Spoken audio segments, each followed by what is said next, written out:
La plupart du temps, quand on parle de l'évolution de la saga Zelda, on se concentre sur le gameplay, sur ce qui peut lier les épisodes entre eux, ou sur des détails comme la voix de Link. Et si on s'attarde sur de toutes petites choses à propos de Link, c'est sans doute parce qu'en dehors de ça, tous les Link sont interchangeables au niveau du caractère. Rappelons-le, Link est une coquille vide qui permet aux joueurs de prendre ses marques dans le jeu. Mais aujourd'hui, ce qui m'intéresse, c'est la princesse Zelda, ou en version originale, Zelda Hime. Pour la simple raison que contrairement à Link, elle a subi une évolution assez remarquable depuis le premier jeu en 1986. Et je dirais même que c'est le personnage qui a le plus fait évoluer l'univers de la saga, plus encore que Ganon. Mais ne sautons pas les étapes et commençons par le commencement. Ah, histoire que ce soit dit, le prénom Zelda serait un hommage à Zelda Fitzgerald, autrice du roman Accordez-moi cette valse. Zelda Fitzgerald est aussi l'épouse du plus connu Francis Scott Fitzgerald, auteur de Gatsby le Magnifique ou de l'étrange histoire de Benjamin Button. Voilà, maintenant, jingle. J'ai dit jingle, pas tingle. Oh, et puis merde. Bon, ça va, on a compris. Dès le premier jeu, en 1986, Zelda ne se contente pas d'être une princesse à sauver. C'est subtil, mais le fait qu'elle divise la Triforce de la Sagesse en 8 fragments juste avant d'être capturée par Ganon fait d'elle un personnage capable d'agir, contrairement à Peach ou à celle qui l'a précédée, Pauline. Ça sous-entend aussi qu'elle a des connaissances en magie. Enfin, elle pourrait aussi avoir été assez solide pour exploser la Triforce à grands coups de massue, mais je pense que l'hypothèse de la magie reste plus plausible. En tout cas, Zelda a même pris la peine de cacher les fragments de la Triforce à travers le royaume. Puis elle a envoyé Impa, sa nourrice, à la recherche d'un homme capable de défaire le mal. En somme, Zelda était dès le départ une dirigeante et une magicienne, en plus d'être une princesse à sauver. Mais dans Zelda 2, la princesse devient une simple belle au bois dormant. Un sortilège l'a endormie, il faut la réveiller. Fin de l'histoire. Donc la première évolution de la princesse a en fait été une sorte de régression. Quoique, si le personnage n'est pas développé, sa légende l'est, elle, dans le manuel du jeu. Pour la première et aussi la dernière fois de la saga, Zelda a un frère, logiquement nommé le prince d'Hyrule. Quand ce frère hérite du royaume, le roi ne lui laisse en revanche qu'une des 3 Triforces. Le prince cherche alors à retrouver les autres, et il apprend que Zelda a reçu du défunt roi le secret de leur emplacement. Le prince interroge sa sœur, mais en vain. Un magicien, de mèche avec le prince, jette alors un sort à Zelda, la plongeant dans un profond sommeil. Le manuel précise que le prince aurait été surpris par l'intervention extrême du magicien et aurait tenté de l'arrêter. Ce qui fait de lui un homme cruel, mais qui a quand même ses limites. Toujours est-il que Zelda est endormie, et aux yeux du royaume, condamnée à ne plus jamais se réveiller. En hommage à sa sœur, le prince déclare qu'à partir de maintenant, toutes les princesses du royaume d'Hyrule porteraient alors le nom de Zelda. Comme je le disais, la princesse n'est dans ce jeu qu'un personnage passif qu'il faut sauver, mais il existe maintenant une famille royale et une explication sur le prénom récurrent de Zelda. J'en profite pour régler un détail important.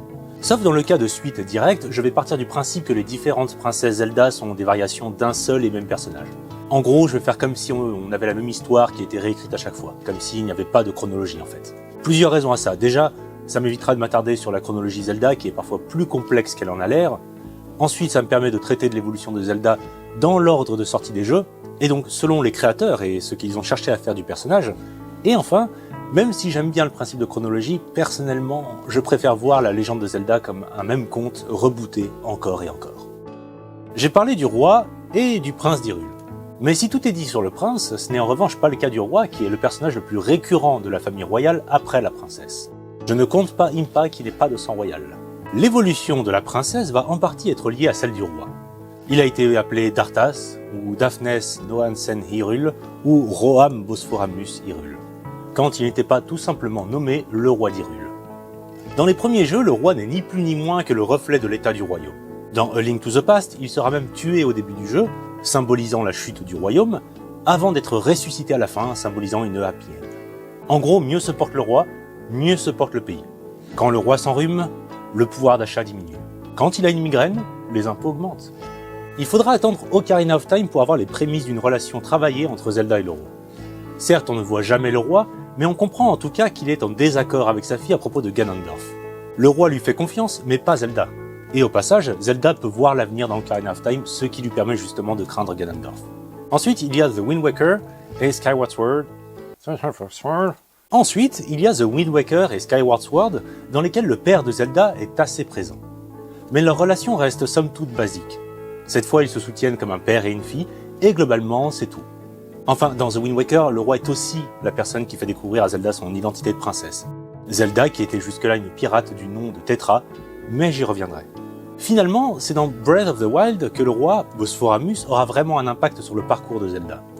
On revient à cette idée d'un désaccord entre père et fille, et c'est un point très important parce que ce sont en partie les conflits qui font les histoires.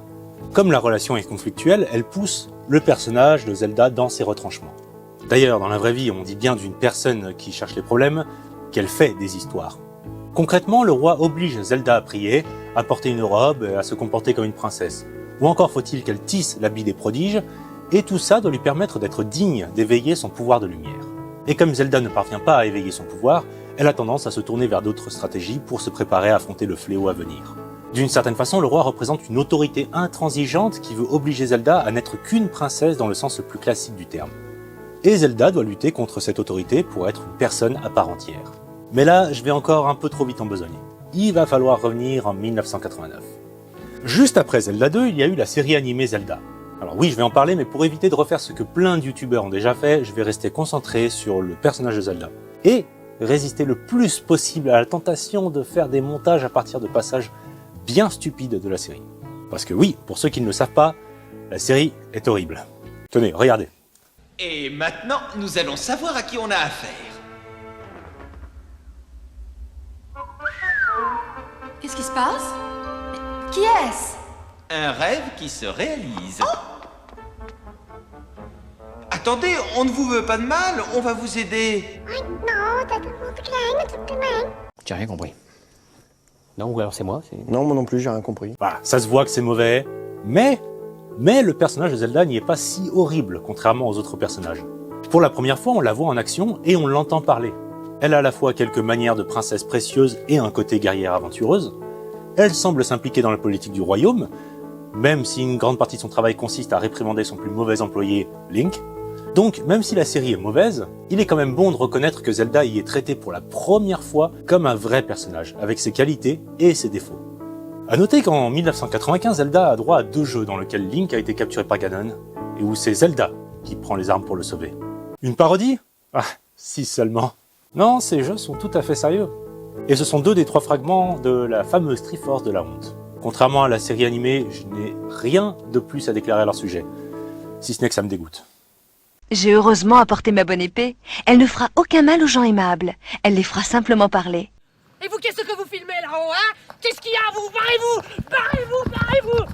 Si dans la série animée Zelda est clairement amoureuse de Link, malgré le fait que Link lui demande toutes les 2 minutes de l'embrasser, On s'embrasse alors? Oh, mais tais-toi. Tu seras gentil de ne plus me demander ça. Allez, viens. Bon, bah d'accord, alors oui, on peut jamais rien demander. eh bien les sentiments de la princesse à l'égard de son chevalier sont plus difficiles à établir dans la majorité des jeux. Trancher entre l'amour et l'amitié est d'autant plus dur si on regarde Skyward Sword et The Minish Cap. Même si aux yeux de certains fans, leur romance ne fait aucun doute dans ces 2 jeux. Le truc, c'est qu'il est normal que Link et Zelda y soient particulièrement proches, du fait qu'ils y sont aussi des amis d'enfance, contrairement aux autres opus. Mais pour régler cette histoire de relation amoureuse avec Link, disons qu'il n'y a officiellement pas de réponse. Donc, puisque Nintendo rend volontairement leur relation ambiguë, à chacun sa liberté d'interpréter ce point-là. J'ai mis en description l'interview d'où je tire cette information avec mes autres sources si ça vous intéresse. En tout cas, s'il y a vraiment une romance entre eux, en plus d'une chronologie entre les épisodes, c'est ce que ça impliquerait. C'est pas joli. Ocarina of Time aura apporté autre chose au personnage de Zelda. Quelque chose qui reviendra assez souvent. Les alter ego de la princesse, ses identités secrètes, ses costumes et autres. Et dans Ocarina of Time, ça commence avec Sheik. Ce déguisement sert à ne pas être retrouvé par Ganon. Alors il y a un petit débat sur le fait qu'elle se déguise littéralement ou en employant sa magie, mais je vois pas trop de raison de m'y attarder, sauf pour donner mon avis, et on s'en fout. Sous sa forme de Sheik, Zelda semble assez agile, capable de se défendre, ou pour le dire plus directement, elle a tout d'un ninja. D'un ninja et pas d'une Konoichi, une femme ninja, parce qu'elle se fait passer aussi pour un homme, afin de bien brouiller les pistes. On peut alors imaginer que sa nourrice Impa l'a initiée aux techniques du peuple Sheikah, un peuple fortement inspiré des ninjas justement. Et c'est maintenant le bon moment pour parler de Tetra, dans The Wind Waker. Il s'agit là d'une bonne façon de voir qui pourrait être la princesse si elle n'avait pas été éduquée comme une princesse. Elle ne sait même pas qu'elle en est une. Dans le jeu, elle a suivi les traces de sa mère, elle-même pirate. Outre le fait que cette apparence lui permette, comme dans le cas de Sheik, d'échapper à Ganondorf, cela ramène aussi l'aspect aventurier que Zelda a parfois depuis la série animée. Ah, et au début de The Wind Waker, Zelda est confondue avec la sœur de Link. Rappelez-vous, s'il y a vraiment romance entre Link et Zelda et si la chronologie est prise en compte, on sait pourquoi Zelda et la sœur de Link se ressemblent. C'est pas joli tout ça, non? Si vous ne la connaissez pas, voici Hilda. Certes, il ne s'agit pas de Zelda, mais a priori elle est censée être quasiment identique à elle, autant physiquement que mentalement. En fait, Hilda nous montre ce que serait Zelda si tout se passait mal. Ce n'est que dans le jeu Link Between Worlds qu'Hilda apparaît. Et notez le jeu de mots. Princesse d'une dimension parallèle, elle dut détruire la Triforce pour empêcher qu'elle ne tombe entre de mauvaises mains. Et le royaume fut alors plongé dans les ténèbres. Et c'est donc Hilda qui va ordonner le vol de la Triforce du monde normal, pour remplacer sa Triforce détruite. Et donc pour ramener son monde à la lumière. Si c'est intéressant, c'est parce qu'un bon développement de personnage, ce n'est pas tant des informations nouvelles sur un personnage, mais surtout des situations nouvelles qui vont soit amener le personnage à se comporter différemment, soit à rester fidèle à lui-même. Dans le jeu, Zelda est un cliché ambulant. Princesse au cœur pur, toujours gentille, toujours souriante, littéralement la main sur le cœur, et Hilda permet de compenser ce côté cliché en nous montrant que si tout espoir était un jour perdu pour le royaume, Zelda pourrait en venir à des moyens extrêmes. Les intentions de Zelda et d'Hilda sont exactement les mêmes, sauver Hyrule, et seules les méthodes changent. On pourrait d'ailleurs imaginer la Zelda du sombre Twilight Princess comme à mi-chemin entre Zelda et Hilda, puisque sans être mal intentionnée, elle a tout de même une attitude assez sombre, limite inquiétante. Ça, c'est la princesse fantôme. Ce n'est pas une identité de Zelda à proprement parler, mais ça me permet de glisser un petit mot sur un jeu qui a mis Zelda en avant, sans rien inventer pour autant. Enfin, sans rien inventer. Pas tout à fait. Parce que ce jeu est le seul dans lequel Zelda reste aux côtés de Link durant toute l'aventure. D'une certaine façon, elle est même jouable pour la première fois, si on ne tient pas compte des aberrations de la nature que sont Wand of Gamelon et Zelda Aventure. Ganon, Lord of Darkness, had taken over Ptolemaic. He had stolen the treasured celestial signs and captured Link. La princesse a été dépossédée de son corps. Pour le retrouver, elle va nous accompagner durant le jeu. On peut donc donner des consignes à la princesse pour qu'elle nous aide. Et comme elle est un fantôme, elle pourra aussi prendre possession des ennemis pour nous aider. Mais tout ça, ce n'est que du gameplay. Ce qui est vraiment rare dans ce jeu, c'est surtout que la présence de Zelda permet de la faire évoluer, narrativement parlant. Au début, la moindre souris lui paraîtra aussi monstrueuse qu'un Lynel. Elle vaincra peu à peu sa peur jusqu'à trouver le courage de contrôler le corps des spectres. C'est plutôt qu'elle remplace les spectres dans les armures qu'ils contrôlent. Enfin, je crois. Dans Skyward Sword, Zelda n'est ni plus ni moins que la réincarnation de la déesse Hylia. Sans transition. Et que dire à ce sujet sinon que ça ne fait que renforcer le côté divin de la princesse.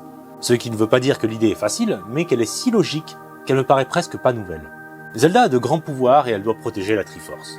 Hyrule est en plus un royaume qui semble fonctionner sur un principe de monarchie de droit divin, donc faire de Zelda la réincarnation de la déesse rend ça presque plus cohérent.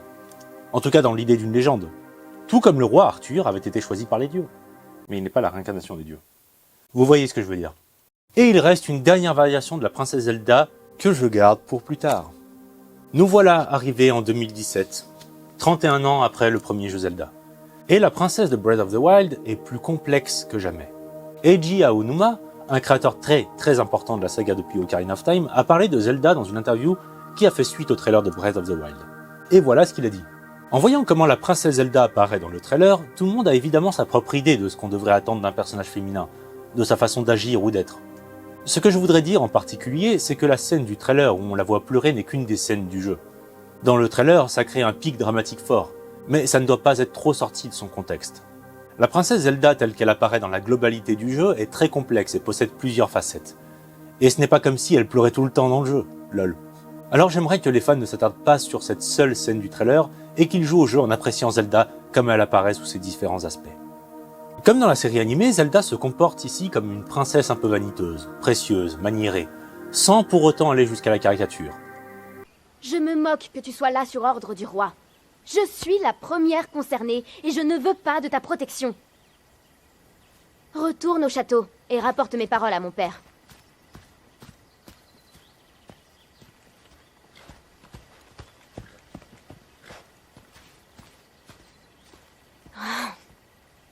Et cesse de me suivre à la fin! Mais ces manières de princesse, qui auraient pu être une forme de régression du personnage, sont en fait tout l'inverse, parce que cette attitude est cette fois un faux semblant. C'est ainsi que la princesse apparaît à Link, et exclusivement à Link. Ce n'est d'ailleurs plus parce que Link est un harceleur qu'il est fainéant et juste insupportable. Embrasse-moi, allez, ce sera notre dessert. Moi j'ai une corde si tu veux. Bon, bah d'accord, alors oui, on peut jamais rien demander. Au lieu de ça, dans Breath of the Wild, on a un Link courageux et volontaire, loyal et silencieux. Silencieux. Et c'est cette perfection de Link qui agace la princesse, parce que ça la renvoie à son manque de confiance en elle. Ça lui donne de la profondeur, car elle cache sa vraie nature, et son attitude n'est pas la même devant chaque personnage. En gros, elle est plus humaine, plus nuancée, alors que dans la plupart des Zelda précédents, elle était assez archétypale. Et petit bonus, Zelda est en conflit avec Link, et comme je le disais plus tôt par rapport au roi, ce sont en partie les conflits qui font les histoires. Là encore, c'est parce que Zelda déteste Link au début, que le fait de l'apprécier ensuite gagnera en importance. J'ai déjà dit que ce jeu était le plus complet vis-à-vis de la relation de Zelda avec son père. Mais ça ne s'arrête pas là. On ne voit jamais la mère de Zelda dans les jeux. Cette peinture ne compte pas. De toute façon, la mère est toujours mentionnée dans le seul but de nous faire comprendre que Zelda a grandi sans figure maternelle, notamment dans The Wind Waker où sa mort a amené Zelda à devenir pirate elle aussi. Mais dans Breath of the Wild, on a la reine des Gerudo, Urbosa. Ce n'est pas la mère cachée de Zelda, non, mais elle fait figure de mère de substitution.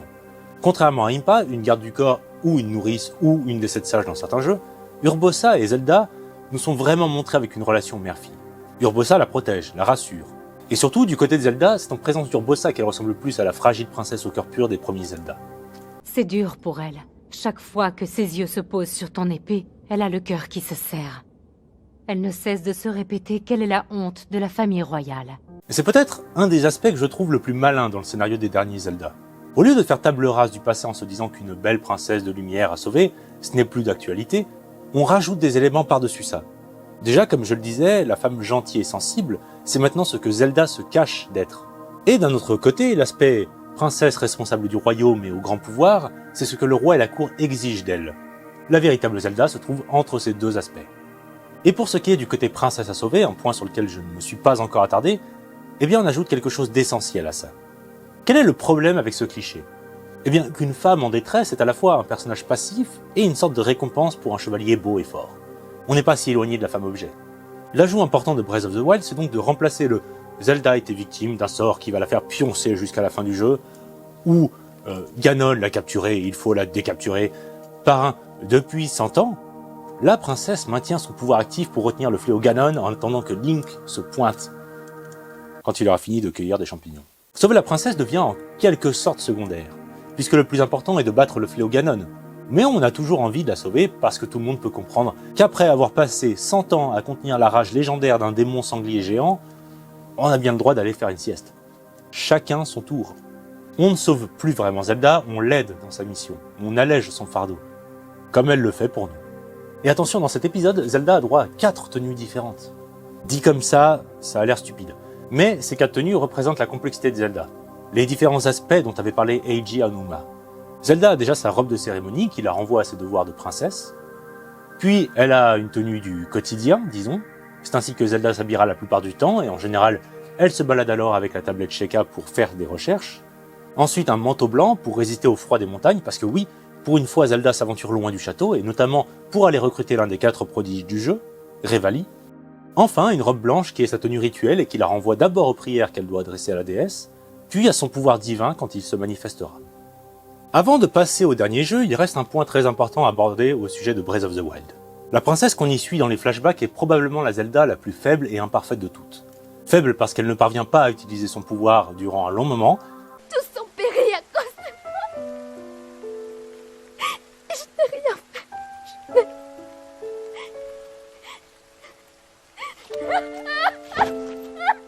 Et imparfaite parce qu'elle rejette Link juste à cause de sa peur de l'échec et des critiques qu'elle reçoit de son père et qu'elle s'adresse à elle-même.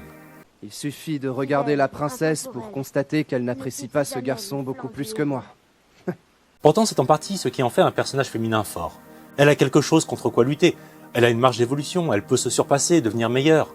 C'est un point qui, je trouve, est parfois oublié quand il s'agit de créer des personnages féminins forts.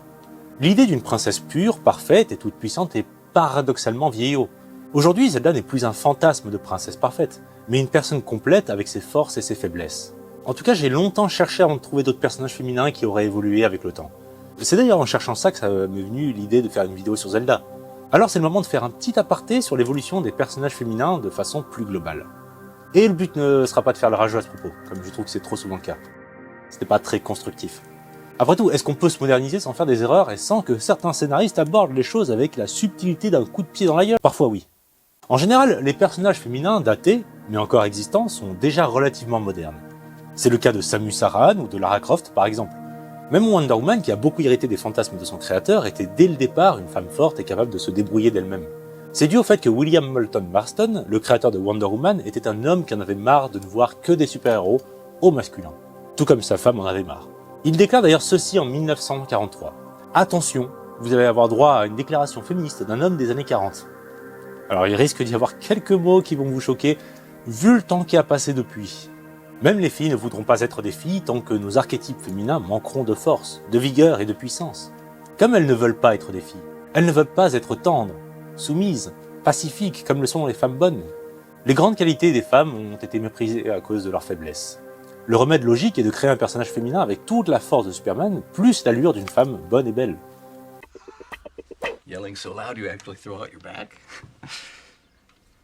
Ce que je trouve le plus intéressant, c'est la première phrase. Même les filles ne voudront pas être des filles tant que nos archétypes féminins manqueront de force, de vigueur et de puissance. Alors oui, dans les histoires, les femmes avaient souvent tendance à manquer de force. C'est sûr qu'on ne prend généralement pas pour modèle des personnages toujours craintifs qui s'évanouissent à la moindre occasion. Mais il faut savoir doser.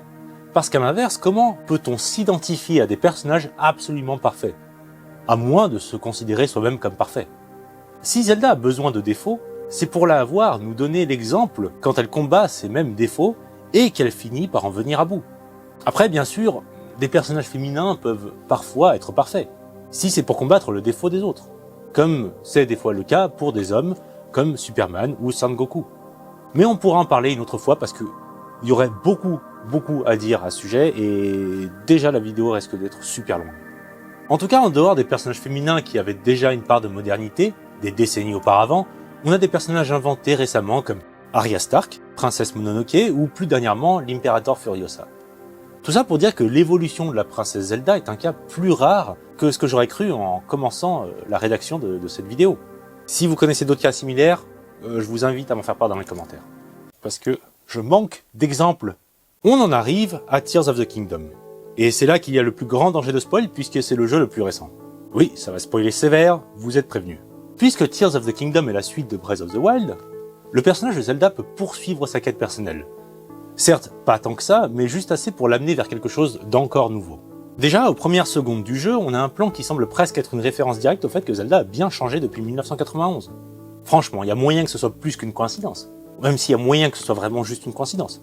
Mais Nintendo aime s'auto-référencer alors... Toujours est-il que dans cette introduction, Zelda et Link se montrent tout aussi aventuriers l'un que l'autre. Zelda a d'ailleurs troqué sa longue chevelure de princesse contre une coupe qui lui évitera de se prendre les cheveux dans le moindre obstacle. Et elle porte même une cape et une sacoche à la ceinture. Mode Sidney Fox activé. Pas sûr que c'était une très bonne série. Bref, les deux héros rencontrent rapidement Ganon. Et cette fois, Zelda n'est pas capturée ou contrainte à rester pour retenir le démon, mais elle est téléportée dans un lointain passé. Sautons tous les détails et venons-en au point qui importe. Les flashbacks de cet épisode ne sont pas tout à fait des flashbacks. Certes, ça nous montre ce qui s'est passé il y a 10 000 ans, mais aux yeux de Zelda, tout ça n'est que la suite de l'intro. On a donc le sentiment que Zelda vit sa propre aventure en parallèle de celle de Link. Et cette aventure n'aurait pas pu être vécue par Link avec autant d'intensité, puisqu'il s'agit de l'histoire des débuts du royaume d'Hyrule, avec ses premiers dirigeants, et donc des origines lointaines de Zelda. Encore une fois, je pense que les créateurs ont fait le bon choix en faisant interagir Zelda avec des membres de sa famille royale, même si l'intrigue reste assez convenue. Ça nous permet au moins de savoir qu'elle a du sang Sonao, la race du premier roi d'Hyrule. Et ça la rattache aussi à une caractéristique bien précise des Sonao, à savoir le fait qu'on les considérait autrefois comme des dieux. Zelda redevient donc d'une certaine façon une héritière de sang divin, chose qui n'était pas arrivée depuis Skyward Sword. Et en bonus, on a Mineru, la grande tante de Zelda, peut-être encore plus que ça. Leur relation n'est pas développée, mais elle me paraissait trop unique pour l'oublier. On en vient au spoiler ultime, à la dernière identité de Zelda que j'avais gardée pour maintenant, le dragon blanc.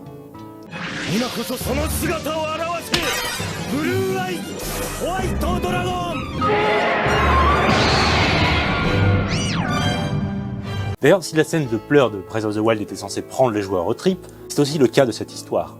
Honnêtement, je ne pense pas être le seul à avoir lâché une petite larme avec cette histoire de dragon. Avouez. Pour ceux qui ne savent pas, Link a envoyé l'épée purificatrice 10 000 ans en arrière, directement dans les mains de Zelda. Et comme seule cette arme peut défaire Ganon, mais que la première fois l'arme a été trop faible, Zelda doit non seulement la rendre plus puissante, mais en plus la rapporter à Link. Comment faire quand 10 000 ans les séparent? Bien très simple, elle utilise le rituel draconique qui lui permet de devenir un dragon blanc sans aucun souvenir, et elle va parcourir le ciel d'Hyrule pendant 10 000 ans en imprégnant peu à peu l'épée de sa magie. Et là, on est vraiment très loin de la Zelda qui dort pendant tout Zelda 2, qui est prisonnière pendant A Link to the Past, ou qui n'est qu'une statue de pierre à sauver comme dans The Minish Cap. Et en même temps, on est toujours dans cette idée de sacrifice comme dans le tout premier Zelda, où elle s'est assurée que la Triforce soit protégée au lieu de se mettre à l'abri. Cette notion de sacrifice était aussi présente dans Skyward Sword, dont l'histoire partage quelques similarités avec celle de Tears of the Kingdom, mais là, Link libérait Zelda assez rapidement, le sacrifice avec donc une proportion moins mythologique. Et encore une fois, dès qu'on apprend que le dragon blanc qui se balade sur la map est en fait Zelda qui s'est sacrifié, on a envie de la sauver, pour la simple raison qu'elle le mérite bien, et pas parce qu'il est de bonne loi de sauver une princesse. Bon, ce n'est pas parce que le dernier jeu en date est Tears of the Kingdom que je peux affirmer que Zelda a atteint sa forme finale. Il y aura d'autres jeux, et si tout va bien, un bon film réalisé par Wes Ball. Vas-y Wes, tu peux le faire.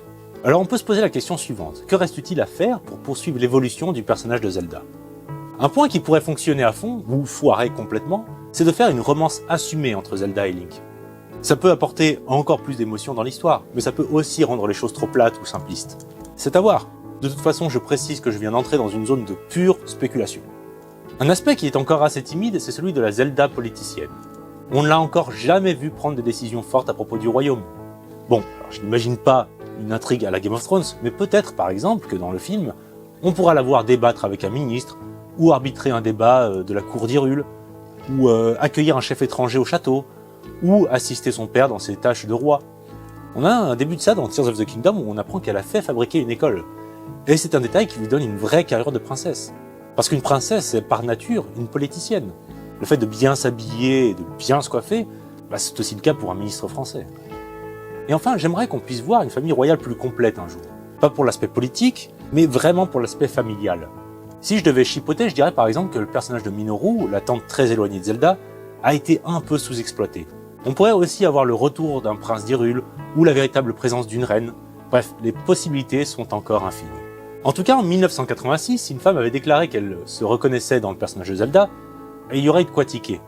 Parce que la princesse n'était qu'un symbole, un objectif de quête, un élément de lore, tout sauf un personnage à part entière. Vouloir devenir comme elle, ça aurait été comme vouloir devenir Link. Une coquille vide. Mais aujourd'hui, qu'on soit une femme ou un homme, on peut se sentir impliqué dans l'histoire de la princesse. L'identification est possible parce que le personnage est humain. Enfin, ilien. Elle fait même ressentir des émotions aux joueurs, là où Link reste le lien muet entre le joueur et le jeu. Elle a ses forces, ses faiblesses, et des doubleuses, ce qui n'est pas rien. Et plus le traitement de la princesse Zelda sera complet, plus l'univers de Zelda le sera. Après tout, on ne dit pas « The Legend of Link », mais « The Legend of Zelda ». Et voilà pour cette vidéo. Alors j'espère qu'elle vous aura plu. Bon, maintenant je vais laisser Legend of Zelda de côté pendant un bon moment, parce qu'il faut pas que j'en parle tous les 2 ou 3 mois quand même. Ça serait abusé. Puis il y a plein d'autres histoires et plein d'autres licences qui m'intéressent. Je pense avoir déjà assez d'idées pour tout 2024, même tout 2025, je pense. D'ailleurs, bonne année, sauf si vous regardez cette vidéo dans plusieurs mois. Quoi qu'il en soit, si vous regardez cette vidéo en janvier, que ce soit janvier 2024, 2025, 2089 ou peu importe, bonne année. Et c'est la façon la plus longue possible de souhaiter bonne année. Bref, merci d'être resté jusque-là, que la lumière de Zelda soit avec vous, et je vais me remettre à mes chantiers, donc salut.